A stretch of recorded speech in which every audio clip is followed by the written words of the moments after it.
వాళ్ళ కొడాలి నాని గారు మాట్లాడతా ఆయన అంటున్నారు, చంద్రబాబు గారు మరి మోడీ వస్తే లోకేష్ గారు, పవన్ కళ్యాణ్ గారు, చంద్రబాబు నాయుడు గారు ముగ్గురు వంగి వంగి దండాలు పెడతాం, అట్లా అంటే జగన్ చేయలేకపోయాడంటే జగన్ గారికి అదే మైనస్, అలా ఎవరు ఎట్లా వాళ్ళకి మళ్ళీ ఎవరి కాళ్ళ మీద పడలేదని చెబుతున్నాడు కొడాలి నాని గారు. పాపం ఈ రెండేళ్ళ నుంచి నువ్వు సంవత్సరంన్నర అవుతుంది అనుకుంటా రెస్ట్ తీసుకున్నావు, మధ్యలో కత్తి ఎగిరావు కానీ రెస్ట్ తీసుకున్నట్టుండవు, ఏదో హార్ట్ ప్రాబ్లం, హార్ట్ సర్జరీ చేశారు హైదరాబాద్లో అని రెస్ట్ తీసుకున్నట్టుండవు, మళ్ళీ వచ్చి మాట్లాడుతున్నారు.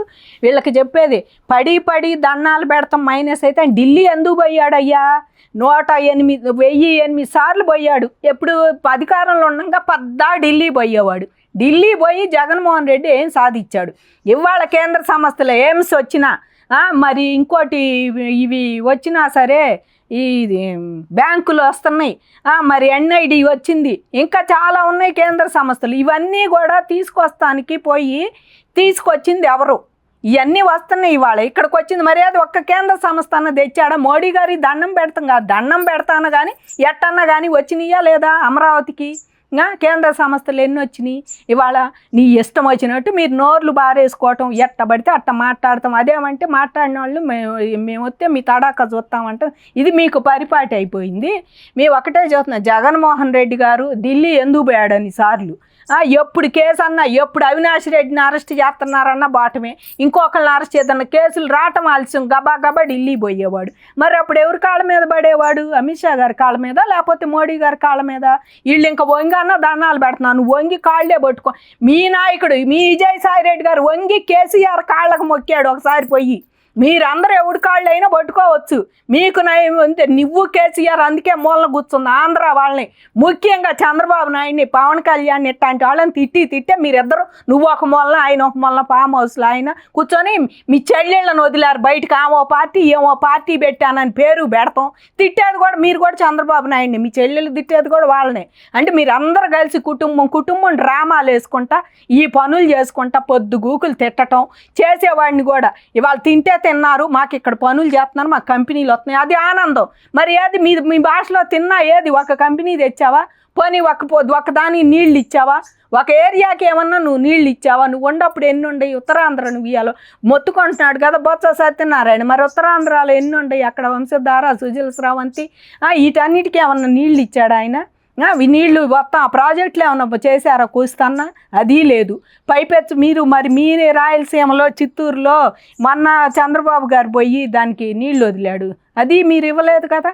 ఇవన్నీ కూడా వదిలితే అవి నీళ్లు కాదు అవి కాదని అంబటి రాంబాబు అంటాం. మీరు ఎలుగొండ ప్రాజెక్ట్ చేసినట్టయితే వాళ్ళు చేయలేదండి, చక్కగా వాళ్ళు నీళ్ళు ఇచ్చారు కుప్పానికి, అవన్నీ కూడా నీళ్లు చక్కగా వచ్చినాయి, వెళ్ళి చూసి వచ్చారు. అలాగా ఏదన్నా పోలవరం కూడా పూర్తి చేసి అర్జెంటుగా నీళ్ళు ఇవ్వాలి వాళ్ళకి, అటు వాళ్ళకి కానీ ఇటు పోలవరం బాధితులకు కూడా మన డబ్బులు ఇచ్చాడు చంద్రబాబు నాయుడు గారు. మీ వయ్యంలో ఏమన్నా చేశారండి? ఒక్క పని అన్నా? ఒక్క పని చెయ్యకపోగా ఎవరికి ₹1 ఇవ్వాల మీరు ఏ బాధితులకు కూడా. ఇంకా పైపెచ్చు బాధలు పెట్టే పనిలోనే ఉండారు. మగ పిల్లలు అత్యాచారం చేసినా మాట్లాడాల, శిరోమండనం చేసినా మాట్లాడాల, పోలీస్ స్టేషన్లో డ్రగ్స్ తీసుకొని మీ ఇంటి పక్కనే సీతానగరంలో ఒక ఆడపిల్లని రేపు చేసినా మాట్లాడాల. సుధాకర్ గారిది మొన్నే అయ్యింది పాపం వర్ధంతి, వాళ్ళ భార్య తల్లి బోరుని ఎడుతున్నారు. మొన్న కూడా ఒక మంచి డాక్టర్, తెలివైన డాక్టర్ని పిచ్చాడని ముద్రేసి రోడ్డు మీద గుండు చేయించి ఏ రకంగా కొట్టారో మీకు ఎక్కడికన్నా ఉసురు పోద్దా? ఒక డాక్టర్ని మంచి చదువుకున్నాడిని ఇలా మీ చదువుకున్న వాళ్ళు లేరు, చదువుకున్న వాళ్ళు లేరు. మీ దృష్టిలో మనిషి అంతే. మాకు ఎదురు తిరిగితే వాడు ఏదన్నా కానీ వాడు చదువుకున్నాడని లేదు, ఆలోచించే పని లేదు. ఎప్పటికైనా కొడాలి నాని గారు నోటికి వచ్చినట్టు మాట్లాడొద్దు. వాళ్ళకి దండం పెడితే పెట్టారు, ఏమైంది? పెట్టినందువల్ల మనకి ఇక్కడ అమరావతిలో బోళ్ళు వస్తున్నాయి. అటు ఉత్తరాంధ్ర పోయి చూడండి, ఇవాళ ఉత్తరాంధ్రలో స్టీల్ కంపెనీ ఒకటి అనకాపల్లిలో పెడుతున్నారు 1,50,000 కోట్లు. అమరావతి పెడుతున్నారు అంటున్నారు, అక్కడ పెడుతున్నారు 1,00,000 కోట్లు. అమరావతికి పెట్టినా పెట్టకపోయినా మేమేం బాబు గారిని అడగట్లేదండి. వచ్చినయే వస్తున్నాయి అని అయ్యే చూస్తున్నాం, మురిసిపోతున్నాం. అంతేగాని ఇవాళ రాయలసీమ పోతే ఎన్ని తీసుకొస్తున్నాడు బాబు గారు? ఎన్నిటికి దాటికి ఓపెనింగు, ఎన్ని కంపెనీలు వస్తున్నాయి? ఇవన్నీ చూస్తున్నారా? వచ్చిన వాళ్ళని తరివేయటం, వచ్చిన వాళ్ళని కాదు, ఎక్కువ ఇక్కడ కట్టేది ఇన్కమ్ ట్యాక్స్ ఎక్కువ కట్టే గల్లా జయదేవ్ గారినే మీరు పక్క రాష్ట్రం పంపించాడు. ఇక్కడ ఉండటానికి లేదంటే 10,000 కోట్లు పెట్టుబడితో పక్క రాష్ట్రం హైదరాబాద్లో పెట్టాడు. మీరు కేసీఆర్, కవిత, వీరు అందరూ కూడా ఒక్క తెలుగు రాష్ట్రాన్ని 2 చేయాలని చూసిన వాళ్ళు మీరా రాష్ట్రంలో జనాన్ని కాపాడేది? దేశంలో పార్టీ పెట్టి థర్డ్ ఫ్రంట్ పెట్టి నేను ఇంకా దేశంలో తిరగాలన్న కేసీఆర్ ఇవాళ ఫామ్ హౌస్కి పరిమితం అయిపోయాడు. ఎందుకు ఒక్క తెలుగు రాష్ట్రాన్ని 2 చేసి తిరణాలు చేసి గోల చేసి ఇంకా కూడా మీరు అక్కడి నుంచి ఎందుకు వచ్చా 10 ఏళ్ళు ఉమ్మడి రాజధానిగా ఉండొచ్చుగా అని మాట్లాడాడు మధ్యలో. ఎవరు ఆయన వైవి సుబ్బారెడ్డి, సజ్జల రామకృష్ణారెడ్డి వీళ్ళందరూ 10 ఏళ్ళు ఉమ్మడి రాజధాని కాదు, ఇప్పటికీ వాళ్ళు ప్రజెంట్ ఆంధ్ర వాళ్ళని పిచ్చి తిట్లు తిడుతున్నారు. ఒక్కళ్ళని నోరెత్తి మాట్లాడుతున్నారా? తిట్టాల్సిన అవసరం ఏందండి? ఆంధ్ర వాళ్ళు ఎంత ఇన్కమ్ ట్యాక్స్, ఇవాళ ఆంధ్ర ఇన్కమ్ ట్యాక్స్ మీద ఇవాళ హైదరాబాద్ బతుకుతుంది నిజం మాట్లాడాలంటే. ఎన్ని తిడుతున్నారు మీరు ఒక్కొక్కరిని? తిడతంటే ఇవాళ మీ నోరెత్తలా పొద్దుగోకులు ఎక్కడుండే ముఖ్యమంత్రిని తిడతారు, అక్కడ తెలుగు వాళ్ళని తిడుతుంటే మాట్లాడలేదు. మీకు అసలు ఓట్లు సీట్లు ఎందుకు? మీరు ఓట్లు ఆడటానికి అర్హత లేదు, అసలు మీరు నిలబడటానికి కూడా అర్హత లేదు. మాట్లాడండి. వాళ్ళ ఆంధ్ర వాళ్ళ మీద ఆ రకంగా కామెంట్లు చేస్తుంటే తెలంగాణ వాళ్ళు తిట్టాడులే, చంద్రబాబుని తిట్టాడు మనకెందుకు అనుకుంటున్నారు, కానీ ఒక ఆంధ్ర వాడిని తిట్టారు అనుకోట్ల. తిట్టాడు పవన్ కళ్యాణ్ తిట్టారులే మనకెందుకు అనుకుంటున్నారు, కానీ మన ఆంధ్ర వాళ్ళు మనని మీకు అసలు అభిమానులు, మీకు ఇష్టం లేనిదే ఆంధ్ర అండి. జగన్మోహన్ రెడ్డికి అసలు నేను ఎప్పుడూ చూతా ఏ వీడియోలో అయినా ఆంధ్రప్రదేశ్ ఇష్టం లేని వ్యక్తి ఎవరైనా ఉండారంటే జగన్మోహన్ రెడ్డి. ఆయనకి ఎంతసేపటికి ఆయన బిజినెస్లు ఆయన ఎక్కడుండే అవి చూసుకోవడం తప్పితే అసలు ఆంధ్రప్రదేశ్ని బాగు చేద్దాము, ఆంధ్రాని ఒక ఇది చేద్దామని ఆయనకి ఏనాడు లేదు. ఇప్పుడు వాళ్ళ నాన్న ఉన్నప్పుడు ఆయన కలిసి ఉన్న రాష్ట్రం కనుక ఏదో జరిగిపోయింది, ఇప్పుడు ఇడిపోయిన రాష్ట్రం కనుక అసలు నాకు ఇది ఇష్టం లేదు, నాది హైదరాబాదే, నా తెలంగాణ అనుకుంటున్నాడు ఎవరు? జగన్మోహన్ రెడ్డి గారు. ఆయన కడప పులివెందులు అది కానప్పుడు పోటీ చేయబాకండి, మీరు కూడా అక్కడే పోటీ చేయండి, అక్కడ ఉండండి, మాకు సంతోషం. ఎందుకు ఇక్కడ గోల? అక్కడే ఉండండి, ఆడ పోటీ చేయండి.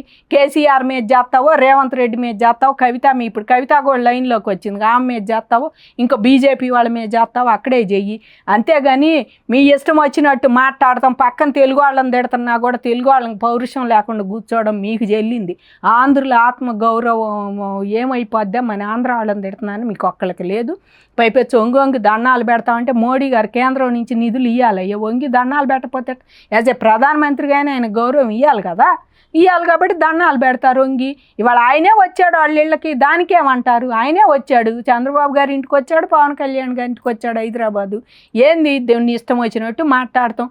మోడీ లేకపోతే మీరు ఎక్కడ? ఇవాళ మోడీ కానీ అమిత్ షా గారు కానీ తలుచుకుంటే మీరు ఎక్కడ ఉంటారో అందరికీ తెలుసు. అదొకటి గుర్తుపెట్టుకొని మాట్లాడండి ఏదైనా సరే. కూటమి ప్రభుత్వం మళ్ళీ రావాలి, పవన్ కళ్యాణ్ గారు, చంద్రబాబు గారు, మోడీ గారు కలిసి మళ్ళీ పోటీ చేయాలి. 29లో కూడా మళ్ళీ కూటమి ప్రభుత్వం రావాలి మనస్ఫూర్తిగా కోరుకుంటున్నామండి. ఇవాళ ఎవరైనా సరే రైతులకి నేను అండగుంటాను, 90% రైతులు పక్క 5% రైతులకి నేను న్యాయం చేస్తా అంటే జగన్మోహన్ రెడ్డి గారు నమ్మే స్థితిలో అయితే ఎవరు లేరు. ఈ రైతులు కూడా కాలం నాడు ఏం చేశారు? ఆయన అధికారంలో ఉన్నప్పుడు వెళ్ళాల్సింది, ఇప్పుడు వెళ్ళి ఆయన జ్యోతి ఏం చేస్తారు కోర్టుకి అంటే నోటీసులు ఇస్తేనే మీకు సెగ తగిలింది, నోటీసులు ఇవ్వకపోతే జరిగిపోతుంది లేని కూర్చునేవాళ్ళు. ఎప్పటికైనా ఇది పూలింగ్ అంటున్నారు, మాకు ఇష్టం లేదని ఎందుకు వెళ్ళలేదు? ఇవన్నీ ఆలోచించుకోమని రైతు సోదరులకు నేను కోరుకుంటున్నానండి. లక్ష్మీపార్వతి గారు కూడా పిచ్చి మాటలు 104 వస్తే 11 డిక్లేర్ చేశారు, 104 గెలిచాడు అంటాం. మా అల్లుడు సంగతి నేను చెప్పానంటాం. ఎవరికమ్మా అల్లుడు? ఎవరికి? నీకు అల్లుడు ఆయన చంద్రబాబు నాయుడు గారు. నీ కూతుర్ని ఏమన్నా ఇచ్చావా ఆయనకి? నీ కన్న కూతుర్ని ఏమన్నా ఇచ్చావా? నీ కొడుకుంటే నీతో మాట్లాడటానికి గతి లేదు నీ కొడుకు. నువ్వు ఇంకా నా అల్లుడు నా కూతుళ్ళు అని ఎవరు చదువుతున్నావు? నువ్వు అసలు నీ మూలానే రామారావు గారికి ఆ దుస్థితి పట్టింది. ఇవాళ ఏదైనా నందమూరి రామారావు గారు చరిత్రలో చించేయాల్సిన పేజీలు ఏమైనా ఉండయి అంటే అది లక్ష్మీపార్వతి గారి పేజీ చించి పారేయాలి ఆయన జీవిత చరిత్రలోంచి. ఎందుకంటే అసలు అట్ట రకంగా నాశనం చేసింది ఆయన, నా తీరు తెచ్చిందే ఆవిడనే ఆవిడ లేకపోతే ఇంట్లో మేల్కొని కూర్చున్న ఆవిడనే ఒక రకంగా ఉండేది. ఇలా అన్నిట్లో తలదూర్చి రాజకీయాల్లో దూర్చి నీ ఇష్టం వచ్చిన మాట్లాడితే నిన్ను పక్కన పెడతానికి రామారావు గారిని దించాల్సి వచ్చింది. అది దించితే ఎన్నుపోటు ఎవరికి ఎన్నుపోటు పొడిచారని చంద్రబాబు గారిని పదే అంటాం. ఎన్నుపోటు పొడిచాడు మా ఒంటి అని వచ్చి లోపల కూర్చొని అంటే ఆయన నెట్టే అంటే ఎన్నుపోటు ఎవరు పొడిచారమ్మా? చంద్రబాబు గారు ఉండబట్టే రామారావు గారు ఇన్ని సంక్షేమ పథకాలు కూడా కేంద్రంతో ఆయనకు మంచి ఇందిరాగాంధీని కూడా ఇచ్చేసాడు, మోసం చేశాడు అంటుంది. ఇందిరాగాంధీ ఉన్నప్పుడే రామారావు గారికి ఏదైనా సరే ఇక్కడ మండలాలు ఇవన్నీ తెలంగాణలో ఇవాళ పటేలు పట్వారీతనం ఇవన్నీ తీసేసింది ఎవరు? రామారావు గారు కదా. 2 రూపాయలు బియ్యం ఇచ్చింది రామారావు గారు కదా. ఇవాళ రామారావు గారి విగ్రహాన్ని కూడా తీసి పారేస్తామని మాట్లాడుతున్నారు. అసలు తెలంగాణలో వాళ్ళకి మైండ్ ఆ మాట అన్నా లక్ష్మీపార్వతి మాట్లాడతల్లా, ఆ మాట అన్నా కూడా ఎవరు మాట్లాడతల్లా. అంత ప్రేమ గారిపోయేవాళ్ళు. రామారావు గారు వర్ధంతి చేశారు వీళ్ళు ఒకప్పుడు, జయంతి వర్ధంతి అట్టంటే వాళ్ళు ఇవాళ మాట్లాడతలేదు ఆ మాటలు అంటే వైసీపీ వాళ్ళు. కాబట్టి వీళ్ళందరూ కూడా నాటకాల మాటలు, నాటకాల కథలు జనంలోకి మళ్ళీ వస్తే వీళ్ళకి ఈసారి ఓట్లు కూడా పడవండి. సింగిల్ డిజిట్కి పరిమితం చేయాలని మనస్ఫూర్తిగా కోరుకుంటున్నా. వీళ్ళని సింగిల్ డిజిట్కే మళ్ళీ అసలు మామూలుగా కూడా వీళ్ళకి రెండో అంకె రాకూడదు, అలాగా రావాలని కోరుకుంటున్నాను. ఎందుకంటే వీళ్ళు చేసే నాటకాలు, చంద్రబాబుకి అంత ప్రేమ ఉండి తెలుగుదేశం పార్టీ ఉన్నప్పుడు అధికారంలో రామారావు గారికి పూలమాలలు అర్పించి జయంతులు అర్ధంతులు చేసిన వాళ్ళు రామారావు గారి విగ్రహాన్ని తీసి ఆంధ్ర పంపిస్తాం, మా అతి తీస్తాం, ఇటు తీస్తాం అని మాట్లాడతలేదు ఎవరు. ఇలాంటివన్నీ నాటకాలు అందరూ ప్రజలు చూస్తూనే ఉండారండి. వాళ్ళు మాకు బాధ అనిపిస్తుంది. ఎందుకంటే తెలుగు వాళ్ళ ఆత్మగౌరవం దేశవ్యాప్తంగా చేసి మీకు తెలంగాణలో మీరు పటేళ్ళ కింద పటవారి కింద చెప్పులు తీసి నడిచి సంఖలో పెట్టుకొని నడిచేవాళ్ళు వాళ్ళ ముందు. అట్లాంటి వాళ్ళు మీకు మండలాలు చేసి మీకంటూ తెలంగాణలో గుర్తింపించి నీళ్ళు ఇచ్చి పక్క రాష్ట్రానికి తెలుగు గంగకు కూడా నీళ్లు పంపించి ఇవన్నీ చేస్తే మీరు ఈ రకంగా మాట్లాడితే ఆయన ఒక్క మాట అంటానులే. లక్ష్మీపార్వతి కూడా మాట్లాడుతుంది అల్లుడు అంట. మరి మొగుడు సంగతి చెప్పవే. అల్లుడు ఆయన అయినప్పుడు మొగుడు రామారావు గారి విగ్రహాలు తెస్తా అన్నప్పుడు ఎందుకు మాట్లాడవమ్మ నువ్వు? నువ్వు మాట్లాడేది అదే మహాభారతంలో సెకండ్ రూపం ఆమెది, లక్ష్మీపార్వతిది. పాపం భీష్ముడు ఆమె వస్తే నేను యుద్ధం చేయడని ఆయన యుద్ధం పక్కన పడేశాడు. ఆమె ఎదురుగా నుంచోబెట్టారు, ఆయనతో గెలవలేక పాండవులు. అప్పుడు ఆయన యుద్ధం చేయకుండా పక్కకు పోయాడు. పక్కకు పోతే అప్పుడు ఆయన్ని అంపసేయి మీద పడుకోబెట్టారు. ఆ రకంగా ఆమె ఒక సెకండ్ లాగా ప్రద్దానికి కుద్దానికి అంత సీన్ నీకు లేదు. నీవు ఎంతవరకు ఉండాలో అంతవరకు ఉంటే బాగుంటుందమ్మా, నీకేమన్నా పదవి ఇస్తా అన్నాడేమో ఈసారి జగన్మోహన్ రెడ్డి. ఆయన కూడా రాదు, సింగిల్ డిజిట్కి పరిమితం చేయాలి. నువ్వు ఎన్నాడు ఆయన పెట్టింది, జయలలిత పెట్టింది, నేను కూడా పార్టీ పెడదామంటే నీ పార్టీ ఎంతవరకు పోయిందో అందరికీ తెలుసు. జయలలిత లెవెల్లో ఊహించుకొని పార్టీ పెట్టావు. ఏది పార్టీ గెలిచింది, నీది ఆడుంది ఆ పార్టీ అన్నా తెలుగుదేశం అని పెట్టారు. ఇవన్నీ కూడా పిచ్చి శాస్త్రులు, పిచ్చి కథలు. నీ జనం ఎప్పుడో నిన్ను అప్పుడే ఇది చేశారు, పక్కన కూర్చోబెడితే మళ్ళీ జగన్ అడ్డం పెట్టుకొని వచ్చి నానా కోతలు కొత్తనా. ముందు ఇంట్లో నువ్వు నీ పిల్లలకి న్యాయం చేయి, ఆయన చెల్లెలకి, అమ్మకి, ఆ బాబాయ్ కూతురికి న్యాయం చేస్తే అప్పుడు వచ్చి మాట్లాడండి అందరూ జనంలోకి. కొడాల నాని గారు కూడా మీరు నోరు ఇంత పారేసుకొని అవసరం లేండి. ఒంగి దండాలు పెట్టినంత మాత్రం రాష్ట్రానికి అవసరం నిధులు కావాలి. కేంద్రంలోంచి ఎన్డీఏ కూటమిలో ఉండారు కనుక వాజే ప్రధానమంత్రిగా దండాలు పెడతారు, కాళ్ళు పట్టుకుంటారు. ఏమి ఆంధ్రాకి మంచి జరగాలని ఆయన ఇదంతా చేస్తున్నాడు. ఆంధ్ర పోయినసారి ఇట్లా చేయలేదనే కదా ఆంధ్ర ఎంత నష్టపోయిందో అందరికీ తెలుసు. ఇప్పుడు ఆయన సత్యం తెలుసుకొని బాబు గారు కూడా మనం ఇట్లా ఉండాలి, ఆంధ్ర నష్టపోకూడదు, మనం వచ్చి రైతులు భూములు ఇచ్చారు, ఇలా న్యాయం చేయాలని అమరావతి కోసం ఆయన నిధులు తీసుకొచ్చి ఇవన్నీ చేస్తుంటే ఇలాంటి పిచ్చి మాటలు మాట్లాడతాం. అసలు వీళ్ళకి ఆంధ్రప్రదేశ్లో ఉండే అర్హత లేదండి. వీళ్ళు ఎక్కడికి వెళ్ళాలో అక్కడికి వెళ్ళొచ్చి ఆంధ్రప్రదేశ్ రాకుండా ఉంటే బాగుంటుంది వీళ్ళంతా కూడా. జై అమరావతి, జై ఆంధ్రప్రదేశ్.